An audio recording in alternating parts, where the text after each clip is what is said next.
Bharatiya Janata party सरकार मुर्दाबाद, Congress party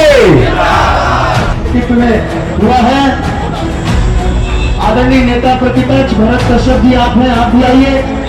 Bilaspur में शुक्रवार को कांग्रेस ने न्याय यात्रा निकाली जो अपोलो चौक से शुरू होकर नेहरू चौक तक पैदल मार्च के रूप में आयोजित की गई। इस यात्रा में छत्तीसगढ़ कांग्रेस के कई बड़े नेता शामिल हुए, जिनमें प्रदेश अध्यक्ष दीपक बैज, नेता प्रतिपक्ष चरणदास महंत, पूर्व उप मुख्यमंत्री टी.एस. सिंहदेव, पूर्व मंत्री जय सिंह अग्रवाल और भिलाई विधायक देवेंद्र यादव प्रमुख रहे। नेताओं ने इस यात्रा के जरिए जनता को यह संदेश देने की कोशिश की कि अब प्रदेश में स्वास्थ्य सेवाओं में किसी भी तरह का अन्याय बर्दाश्त नहीं किया जाएगा।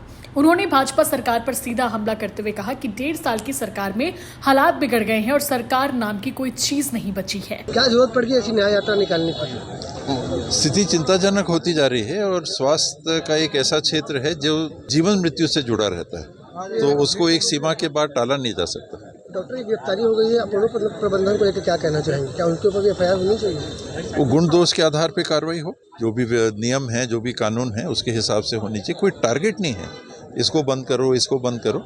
जिनकी गलती है और जिनकी जवाबदारी आती है उन पे कार्रवाई होनी चाहिए। लगभग 5 से 6 किलोमीटर स्वास्थ्य न्याय यात्रा का इन्होंने कार्यक्रम रखा है। वो स्वास्थ्य न्याय योजना जो पूरे प्रदेश में स्वास्थ्य व्यवस्था बदहाली पर है, पूरा वेंटिलेटर पर चला गया है, भगवान भरोसे है। और साथ ही जिस तरह से हमारे पूर्व स्पीकर माननीय राजेंद्र शुक्ला जी का मामला भी आया था, इन सब मसलों को लेकर पूरे बिलासपुर जिले और प्रदेश के पूरे स्वास्थ्य मसलों को लेकर आज 6 किलोमीटर का पैदल यात्रा रहेगा।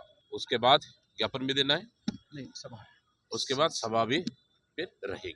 नेहरू चौक पर आयोजित सभा में कांग्रेस नेताओं ने एकजुट होकर भाजपा सरकार की नीतियों की आलोचना की। इस कार्यक्रम में बड़ी संख्या में कांग्रेस कार्यकर्ता, महिला, पुरुष और युवा शामिल हुए और भाजपा सरकार के खिलाफ अपनी आवाज बुलंद की। बिलासपुर से जिया खान की रिपोर्ट, CG भास्कर।